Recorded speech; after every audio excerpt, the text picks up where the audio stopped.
What's up, everybody from Facebook, YouTube, or wherever you're listening to us from? My name is Pedro Doñez, and as always, I'm here with my good friends Zach Lewis and Travis Gross. Welcome to our 14th episode of Netflix and Chillin. Last week, we reviewed 13 Reasons Why. This week, we are going to be reviewing the Netflix exclusive documentary, Making a Murderer. We're going to be going into full spoilers, so if you have not seen the show yet, stop, go watch it, then come back. But if you don't care about spoilers, then let's continue.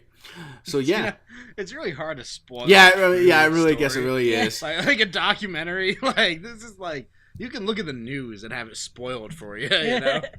Yeah, I guess so. But I mean, I wasn't like aware of the trial that was going on when I was in school when this whole thing was going down because I had more pressing matters to deal with during that time.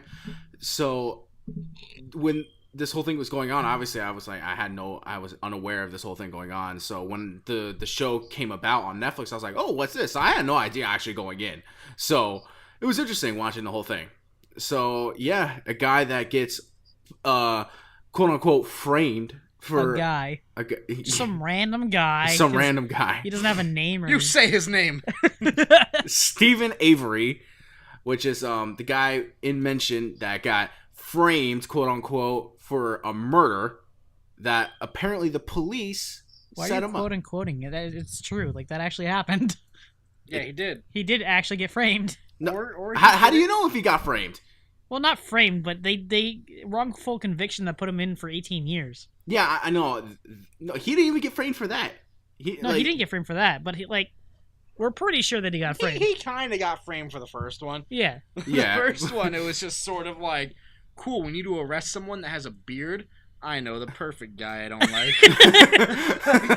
That's exactly what it was for the first one. How about basically the guy that drew the sketch? Like, how much of I just got that piece of shit vibe from that guy. Dude, he fucking framed it. Like how proud of you? So it was my first sketch, and it looks more like him. Yeah, it's like because you drew it off of the picture, you dumbass. Like, of course it's gonna look more like the guy. And I love how he alluded his picture. I love how he alluded to the fact that he framed him by putting it in a frame. Oh my god.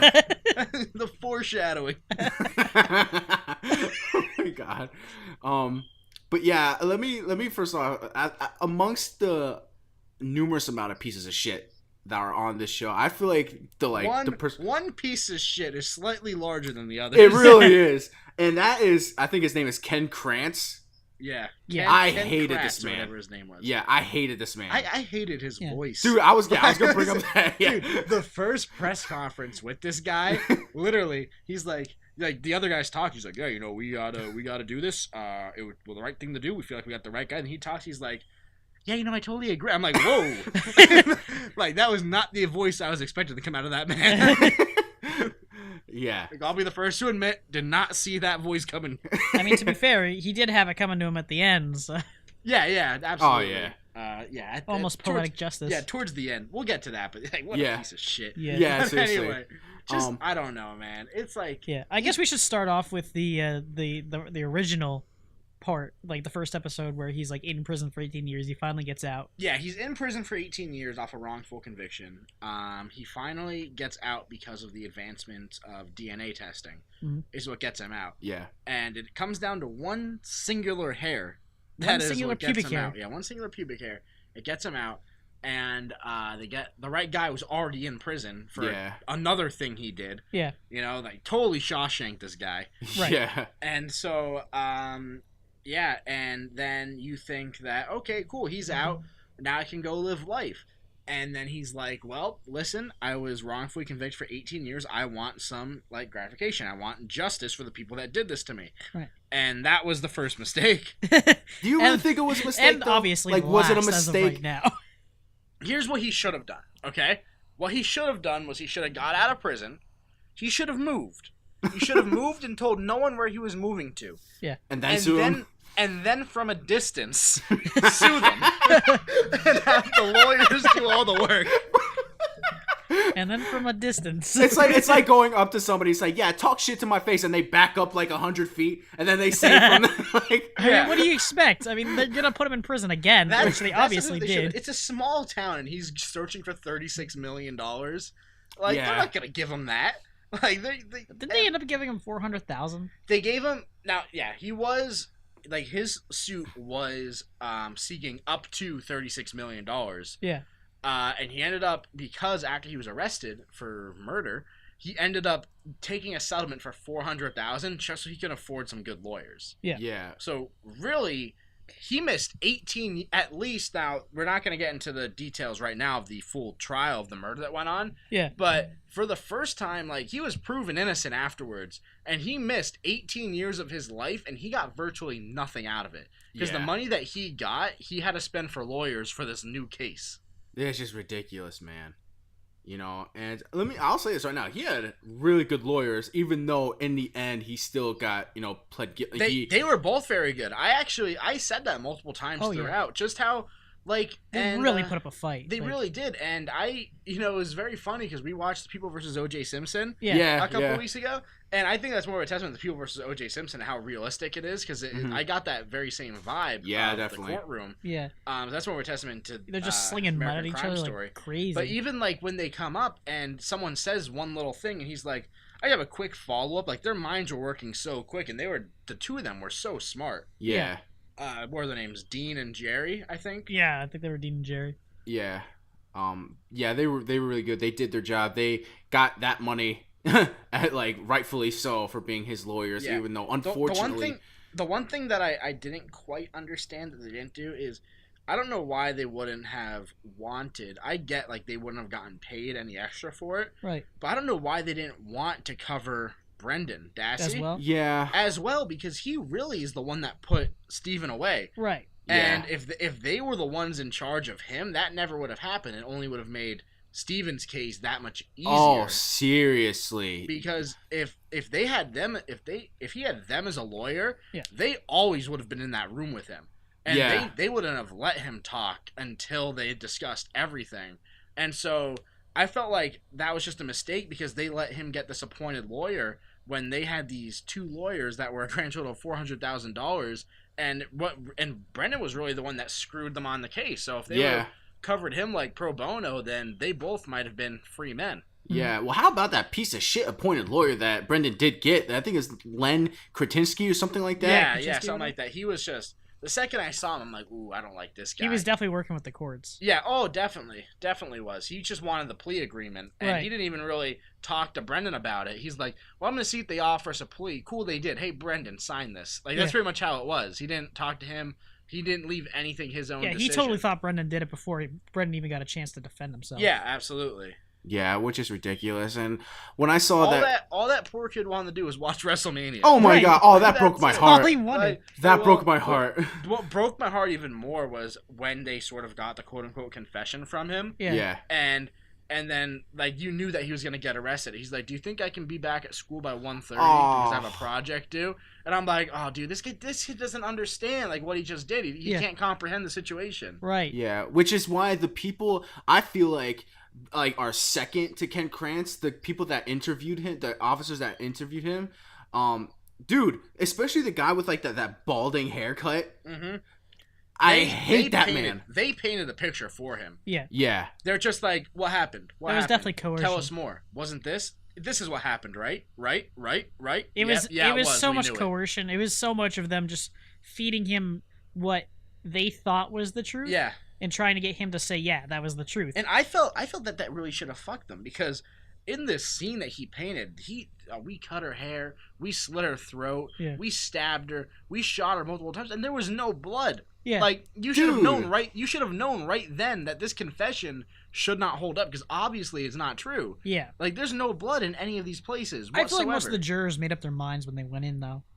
No, because even they say in 7 the verdict of them, that 7 out of the 12 jurors believed he was innocent.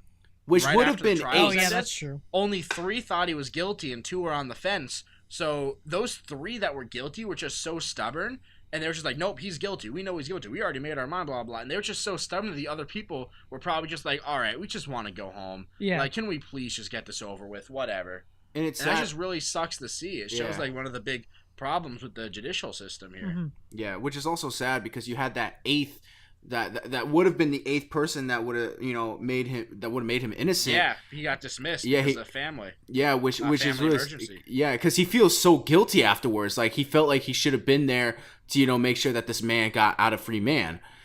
So which really sucks. Damn, dude, and I really it's just like, dude, like that man, his life is prison. Like 18 years before, now he's gonna do a life again, and the reason why I believe that he's gonna what did they say at the very end of it? I think it was like he's 53 years old, and 28 of those 53 years he's been in prison. Yeah. So over half of his life. Yeah, exactly. And the reason why I believe that he is innocent is because he's going through so much to prove his innocence. And it's the fact he's that still doing law books and everything. Like, yeah, like no man, like especially the fact that you're getting sentenced to life and you already did that much time. Yeah, a lot his of nephew's in prison. Well, he was. He actually got released in December. Yeah, Dassey was released. Dassey was released in November. Oh, was he really? Yeah, we actually just heard that today. Oh, dude, that's awesome, dude. Yeah, that's awesome to hear. He's got a lot of WrestleManias to catch up on. Yeah, yeah, he was released, and I know that remember the EDT testing or whatever? Yeah, EDTA testing. EDTA testing. Apparently the science has advanced enough where you can use it in court now. So that's what he's trying to do. He's trying to find a lab to test for EDTA in the blood that convicted him. Oh man, yo, or that put him in. Yeah. If they can get all of that taken care of, dude, hopefully we can see Stephen Avery a free man at some point. From what I heard, they test it in December, but they still haven't released the results yet. And his girlfriend at the end, what's her name? Oh yeah, I know who you're talking about. Yeah, I want to talk about that quick. I think her name was Sandy. Yeah, Sandy Greenberg or something. Yeah, how did this guy keep picking up girls from prison? That's how you know you're a player, man. That is like Charles Manson level. Yeah, like these girls are coming to him. But apparently she's super active on Twitter. Yeah. So like she always posts updates and stuff. So I'm kind of want to follow her just to like follow along. That'd be pretty interesting. Which, speaking of his relationships, which was really sad that Jody ended up really leaving Steve. Yeah, they really gave her no choice. Yeah, that was so bad. Hey, since you drank this one time, we're gonna blame him because of his problems. Mm-hmm. So we're gonna add that no contact thing in there. So you either have to completely leave him or you're gonna keep going to jail. That's insane. It was just really fucked up to do that to someone. Yeah, because you heard the conversations between them. Like they truly loved each other. They had kids together. And you heard that she was what do you say? She was arrested 3 times within like a month for breaking that no contact thing. Yeah. Yeah, it's just like nobody goes through all of that for somebody that they don't love. And the fact that they ended up having to cut ties with each other, so that's really sad to hear that happened and to see that all happen, but yeah, I don't know, it's crazy the way this whole trial went, and it's very unjust with how everything came about. Yeah, that's just this whole thing. Like, can you imagine just being that family? Oh specifically Steven's parents. Yeah. I mean, just to have him a free man for not even 2 years. Yeah. And then all of a sudden, right back in jail, and it's for he's it's questionable. Like all the signs point to him being an innocent man. Yeah. Right. Like, I'm not saying that we know for a shadow of a doubt that he's innocent. But right. I don't think they had enough to convict him because, it's innocent until proven guilty. But exactly. And they didn't have enough to prove that he was guilty. Definitely. Yeah, and like they said that the prosecution's supposed to be swimming upstream, not the defense. You're supposed to be innocent until proven guilty, but because of the media and because of everything, everyone went in assuming he was guilty, and that just made it harder for them. Yeah, seriously. And it's just like... It really boggled my mind how people could honestly see, with the lack of evidence that points him to being the murderer, that people can honestly sit there and say this guy did all that, and especially with the whole, the one thing that really throws me off the wall when people say that he's guilty is the biggest part is the lack of blood on any of the scene. There's no blood. And even there wouldn't be any blood in the bedroom because they killed her in the garage. And then it's like, all right, well then why did Brendan Dassey get imprisoned if his testimony, if you're saying now for a shadow of a doubt it's not true, Yeah. and you said, yeah, what he said wasn't true, but we're still going to convict him because he admitted to it, even though it's not true. Right. Like, that's just so messed up. And even in the garage, how they explain, they're like, where's the blood splatter? Like, look how cluttered this garage is. And, like, there were cracks in the floor. Like, Stephen Avery would not have been able to clean all of that up. Like, he just yeah. couldn't. And he's They- not. they He's said, he said there were maybe two to three professionals that are made to clean it up. Like, 2 or 3 out of all these people in the world that could have cleaned that up that way. Mhm. Stephen Avery couldn't, you know? And Yeah. so he's not a criminal mastermind. Oh yeah, by no means. Yeah, exactly. And I remember, Zach, you mentioned to us earlier when they found his sample of blood and evidence from the past. And And I do actually want to talk about that. okay, go ahead. Because I saw that, and I Yeah. was like, holy shit. Like, Yeah. he Yeah. was framed. Like, he was framed beyond a shadow of a doubt. But I looked into it. Okay. And this actually, there's this whole thing you can find online called Things That Making a Murderer Didn't Tell You. All right. And what they don't tell you is all blood vials like that, they have that hole in the top. Oh, Because really? that's how they get the blood in there. They don't drop the blood in and then seal it. Ooh. They seal it. It's already sealed, and then they put the blood in there through the top. And that the reason why it wasn't sealed and it was cut open was because they cut everything open when he was being reviewed again. When they brought it back to trial for his initial crime, Mhm. that's when they cut everything open there. So Mm.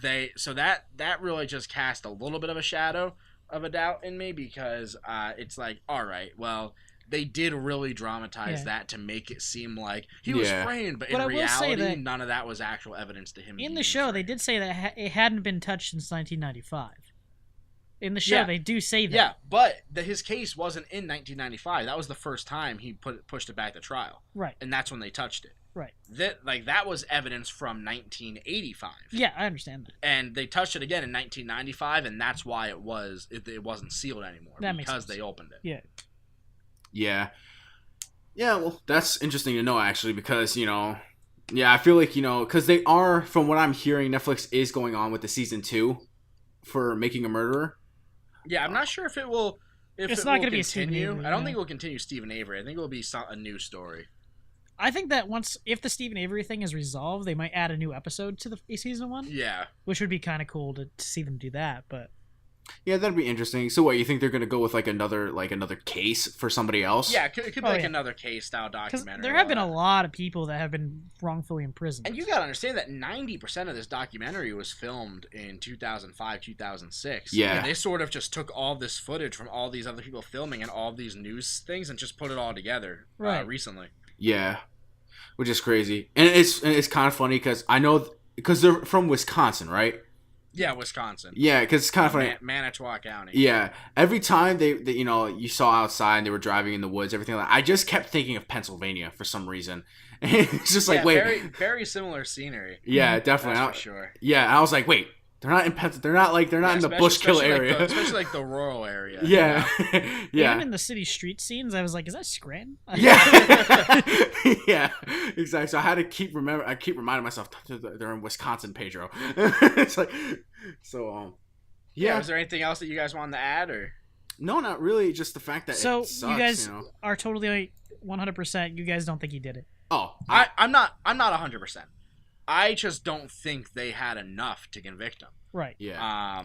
I don't think they had enough. I don't think we'll ever know the truth of what happened. Right. But there are obviously. If you had to pick an option, if you had to say guilty, not guilty. If I had to pick an option, I would say not guilty, but it's Yeah. definitely not 100%. yeah. Yeah. I'd probably say maybe 60 to 70% not Okay. guilty. I'm not totally swung because there is a lot of things that make sense. Like this was during when Jody was in jail, Mhm. so he obviously didn't see her or have that contact with her for I think 7 months when she Mhm. was in jail and everything. And this was a guy who spent 18 years in prison for a sex crime that he didn't do. Right. Like you can see why he would be fucked up in the head or some of the things that happened to him in prison. So I could see it as a possibility that he did do it.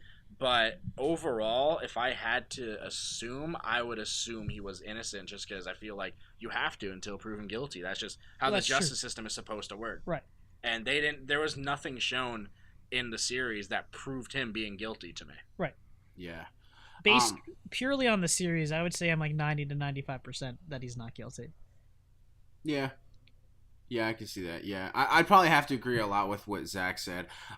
For me, I would say 85% positive that he is not guilty, because the lack of evidence that points to him, and it's the fact that, I honestly believe that, like, where was the motive for him to kill somebody? That's just my whole thing. Yeah, he could have been just fucked in the head for being in 18 years in prison for being wrongfully convicted. I do want to do a quick mention. Pedro, this might be one of the, I can't remember if you've seen her or not. I say this all the time when I'm like, oh, you need to see it. He's like, dude, I told you I saw that already. So I'm not sure if you saw it yet or not, but did you see True Detective Season 1? No, but I have been thinking about it, and I do need to watch it, though. You can tell that the guy who put this all together is a huge True Detective. Yeah. I don't know if there's a side-by-side video on YouTube, but if not, watch the opening credits sequence for Making a Murderer and then True Detective Season 1. Oh my god. It's almost exactly the same. And not only that, just the way it was cut, and specifically the ends of the episodes, how it would give you like a slight flash forward to that big dun dun, and then it would like go to black. Yeah. The biggest one they did was it was over the narration of when they were talking about like someone that could possibly frame him, while they showed like what was his name, Lieutenant Lank. Yeah. When they showed him walking up and like putting his hand, it was like, yep, Lieutenant James Lank, and then it like cut to black. That was such a True Detective feel to it. Yeah. That was like True Detective Season 1 episode. My 3 favorite ending one that they did of like the of those where he's like he just got out of prison, and then they like and then it's like all the cop cars driving, and they're just like, hey, do we have Stephen Avery in custody yet? Yeah. And then it cuts, and Brian even looks at me and he goes, holy fuck. Yeah, that's one of those things that it's just like, oh damn. So like I just got a very big True Detective feel from it. Not only from that, but it was that very like you said, rural Wisconsin. Now I know like True Detective Season 1 was like Bayou, Louisiana, but just like a rural area, and I don't know. And then even it being like a whole like the whole tired down and stuff was just very Yellow King-esque to me in True Detective. Yeah. So I just got a True Detective feel from the entire series, which is literally a very big compliment you could definitely to tell, the way it was made. You could tell which shots were shot more recently than others. Yeah. Yeah. And in the more recent shots, the ones that were actually shot for the documentary, it just felt like True Detective. Like when they're going through, like doing the slow pans through the house. Yep, that True was Detective. so True Detective. It's so True Detective. Yeah. But, I mean, imitation's the highest form of flattery. Yeah. So, I mean, I don't think that, what's his name? Nicholas Pizzolatto or whatever his name is. Or obviously Kerry Doji Fukunaga, who did the first season. I don't think they're going to be, like, offended. I think that's a compliment. I agree. I just felt like it really, really worked for the series. I felt like it fit very well. Yeah. Which, last thing before we get into our ratings, and I think me and you, Zach, can definitely agree, is that this show definitely dragged a bit at points. Yeah, I was going to get into that, like, right as I was giving my rating. But, yeah, definitely, especially through the first couple episodes. Once the trial started going, then I got really into it. But it took me longer to watch the first 3 episodes than it did the last 7 episodes. Yeah. So like the first 3 episodes, I was really like, all right, come on, like let's go, let's get into it. Like I want to see like what's gonna happen here. Yeah, definitely. So yeah, let's get into our ratings. Travis, we'll start with you. From 1 from 10, what would you give this show? I actually haven't even thought about a rating yet. I'm gonna give it an 8.5. I'm gonna sit it right there. Because I think it's really, really good. What did I give True Detective? Or not, O.J. Simpson? O.J. I think you gave it a 9. O.J. Simpson. I think we both gave O.J. a 9. Yeah. It's to me, it's not as good as O.J. Simpson because, of course, obviously O.J. Simpson's actually shot and dramatized. Yeah. More so than this is like an actual docudrama. This is like an actual documentary. And I just like the style of like a docudrama more so than a documentary. And on top of that, honestly, like as far as the story goes, I just don't feel like it was as compelling. There was parts where I actually got a little bored, especially like during the trial when they had the really long trial scenes. It felt a little long. I disagree. All the long trial scenes I was very into. Yeah. I think that was honestly mainly because of stuff like OJ or even like A Few Good Men, that movie. Just because I don't know, I was always very interested in like courtroom drama. And so when they're actually doing the trial and everything, I was very, very involved. And then it was like, then they would stop doing the trial and talking to the parents, and I was like, oh, let's get back to the trial. Like I was Yeah. waiting for more trial stuff. Yeah, Yeah. I like the trial stuff. I didn't really enjoy it. It was just more like it just felt long. I feel like they stuck too long on some of those scenes. So besides that, though, I think it was very good. It was very well done, especially like the use of the old footage and the actual old news footage and stuff. And yeah, 8.5. That's my rating. Okay. For me, I'll get into my rating right now. I'm gonna give it an 8.7 out of 10. I've really enjoyed it. Like I said earlier, I feel like that like at some points it dragged on a bit. But I also have to agree with Zach on another thing, which that the courtroom scenes. It's just nice to see actual lawyers at work, and Yeah. see them do their thing, because Oh yeah, and they were going. Yeah, they were good up to lawyers, bat. too. Like they were Yeah. really going hard. Even the prosecutor who was we never really came back to that. He was arrested or accused of like sexual harassment. Oh yeah, Yeah. yeah, Stuff. Ken Krantz, Ken yeah. Kratz, like he was just a scumbag guy, but he was definitely good at his job. Yeah, Him and the other two guys, it was really cool to see them all going at it, and they were all very smart in terms of their job. Yeah, but yeah, still low life piece of shit. But whatever. Yeah, absolutely. But yeah, so yeah, Zach, for you, 1 from 10, what would you give this show? See, it's so It's really hard. Yeah, I understand. It's so hard to give this a rating because 90% of what you're seeing It's real. It's just footage or like Yeah. news footage. yeah. It's so hard to like rate that because it's just like it's real. So How do you judge I that? think- like what do you judge like the case? Yeah. I think you have to the judge presentation of how the edited, show is. Yeah, what they show you and stuff I'm- like that. I'm definitely grading it based on how it's made and everything. Yeah. And Like the show. just the entertaining, just like how entertained I was throughout. And like I said, I did drag quite a bit. Parts of it I was bored, and then I was waiting for more stuff to sort of get back to that courtroom drama thing. Mm-hmm. So I'm actually quite a bit lower than you guys. I'm at 7 out of 10. Okay. It's not a bad rating. Like I said, I really did enjoy it.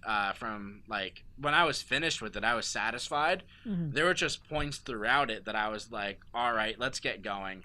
And then sort of I felt like the last 2 episodes both dragged because I felt like once we got Steven's like his verdict in, Yeah. and I'm like, oh, all right, but there's still 2 more episodes. And then the 9th one was Brendan's trial, but they really didn't focus nearly as much on that like they did Steven's, obviously. Yeah. And then the 10th episode was just sort of like, where are they now? And I don't know, like Yeah. I felt like it was like a very anticlimactic ending. So overall, it was Yeah. very enjoyable. But I mean, So to be I'm at- fair, there wasn't much to show. I mean, they were still in prison, so there wasn't really much of a. yeah, I an just don't. ending I to just it. don't think they needed 2 more episodes. I at the think end their there. quota Maybe was like, one you more. have to make 10 episodes. It's like, Yeah. okay. Maybe one more. Like even in the early Yeah. episodes, I felt like some stuff was really dragged out longer than it should have been, and stuff we really didn't need to see. But like I said, I enjoyed it. So Yeah. for me, 7's a good rating. That means I thoroughly enjoyed it. So yeah, 7 out of 10.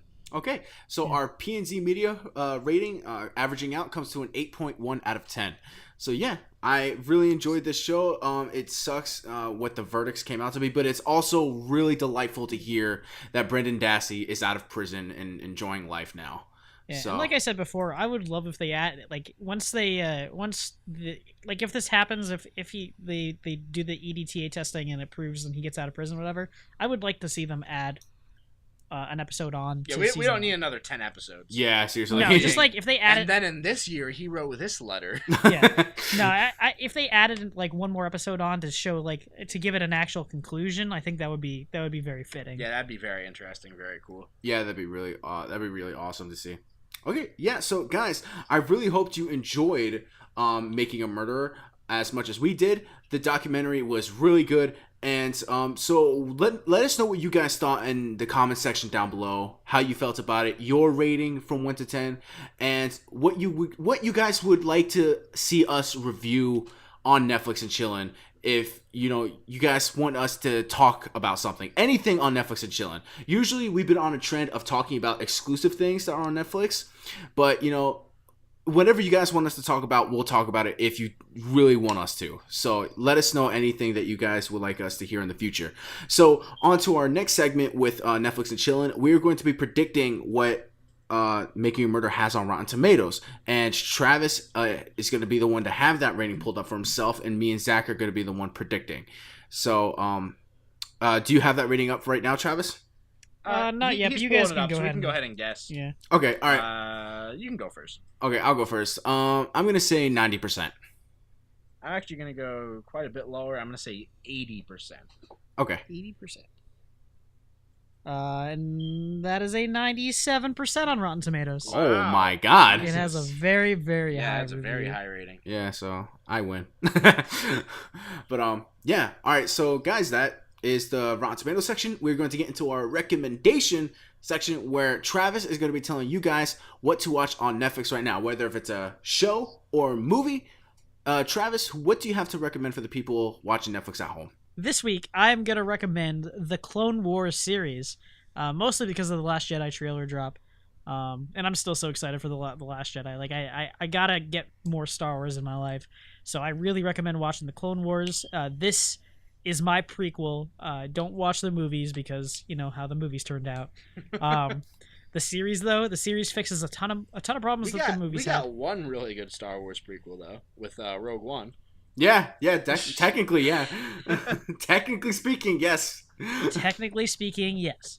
Anyway, the Clone Wars goes. It's obviously the time period between Episode 2 and Episode 3, and it does a pretty good job of rounding out the Clone Wars, and it's very, very well done.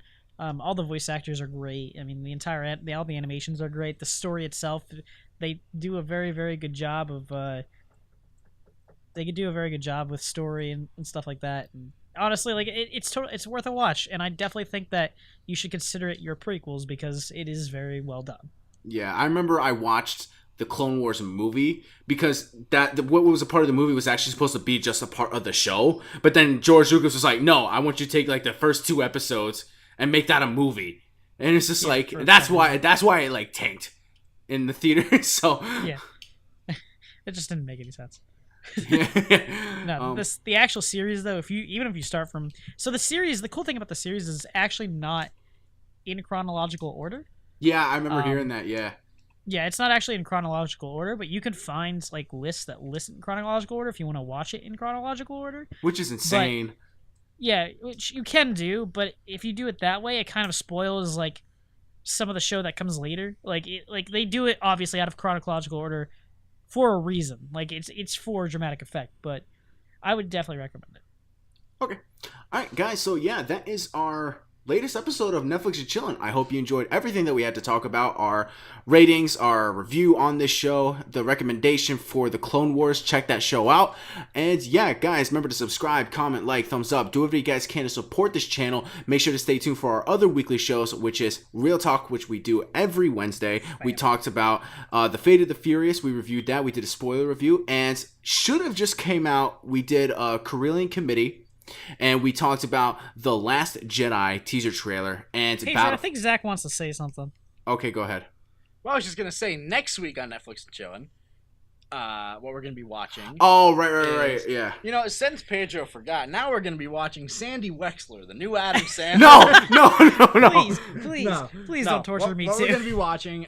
It's been a very, very busy last couple of weeks with us, or last few weeks with Netflix and Chillin'. We did People vs. OJ, which is a series over 13 hours.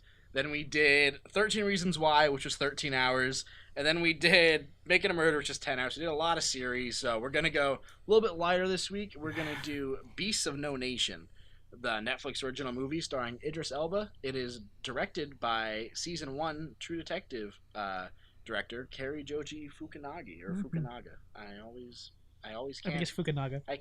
I can never decide what vowel goes at the end of that name. Fair enough. But yeah, Kari Joji Fukunaga. We're gonna be. It sounds like some type of food. Yeah, we're gonna be doing that movie next week. I heard it's fantastic. I know Travis has seen it. Pedro and I have not, so I'm very excited to see it this week. Yeah, it's gonna be nice not having to sit down for 10 to 13 hours this time. Forewarning, So. it is a bit depressing. It's kind of sad. Nah, well, I mean, so was 13 Reasons Why. So And Yeah. Manchester by the Sea. yeah. It's not as bad as Manchester by the Sea, though. So at least you got that going for you. Okay. Yeah, so guys, I really hope you enjoyed this episode of Netflix and Chillin'. Definitely check out the Clone Wars, which Travis has recommended for you people. And yeah, guys, remember to subscribe, comment, like, thumbs up. Do whatever you guys can to support this channel. Make sure to stay tuned for every week our other weekly shows, which we do Real Talk, and we did a Fate of the Furious spoiler review, so check that out. It should be up right now. And we should be out by the time Netflix and Chillin is released. We did an episode of Carillion Committee where we talked about the latest trailer for The Last Jedi, the teaser trailer that just released. And we talked about... Released? Yeah. And we talk about Battlefront 2. So yeah, check those out when they are up, and we will see you guys in our next video. Peace out.